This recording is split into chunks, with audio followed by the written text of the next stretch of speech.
नमस्कार, जय जिनेंद्र, सद्गुरु शरणम मम। इंडस्ट्रियल वास्तु के सीरीज में आज हम लोग देखेंगे कि अगर इंडस्ट्रीज के रूफ स्लोप्स रॉन्ग होते हैं तो वास्तु में उसके क्या दोष निर्माण होते हैं।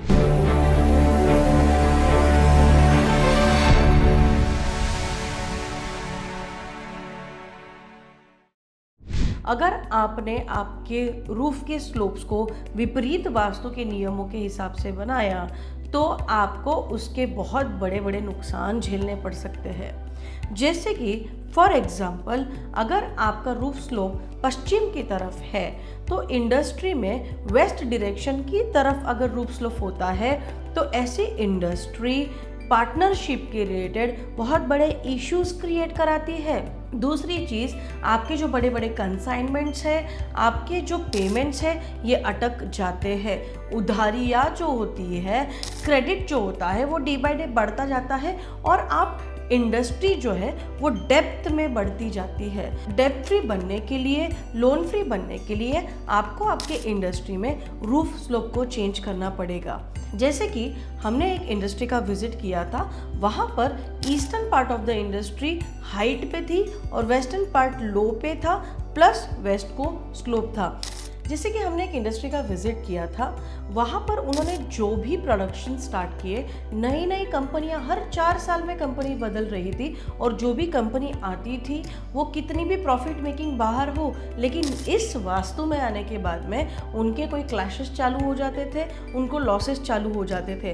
तो नासिक के इंडस्ट्रियल एरिया में हमने सातपुर एरिया में यहाँ पर विजिट करने के बाद में देखा कि वहाँ पर ईस्टर्न पार्ट जो है वो हाइट पे था, western part of the industry low पे थी और स्लोप ऑफ द जो शेड का स्लोप होता है, स्लोप ऑफ द शेड ये कम्प्लीटली वेस्ट में था।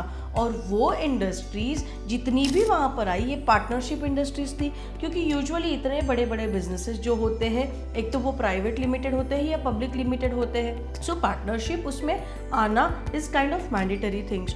तो ऐसे इंडस्ट्रीज़ में पार्टनरशिप रिलेटेड इश्यूज क्रिएट हो जाते हैं। दूसरी एक चीज़, वहाँ पर कंटिन्यूसली प्रोडक्शन रिलेटेड इश्यूज चालू हो जाते हैं।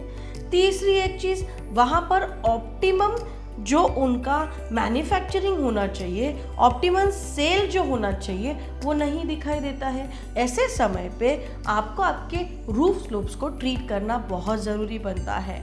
तो रेमेडीज़ में हम लोग अगर टेक्निकली वहाँ पे रूफ अगर ठीक नहीं कर सकते हैं तो उस समय में हमको वहाँ पर बहुत सारी ऐसी चीज़ें होती है, बहुत सारी ऐसी रेमेडीज़ होती है जो लेवलिंग्स पे हम लोग उसको प्ले कर सकते हैं। तो इंडस्ट्रियल वास्तु में आपको आपके स्लोप्स को पहले चेक करो, उसके बाद में आप आपका ऑप्टिमम जो प्रोडक्शन है, ऑप्टिमम इनकम है, ऑप्टिमम प्रॉफिट है, ये अचीव कर सकते हो। This is a magic of industrial vastu.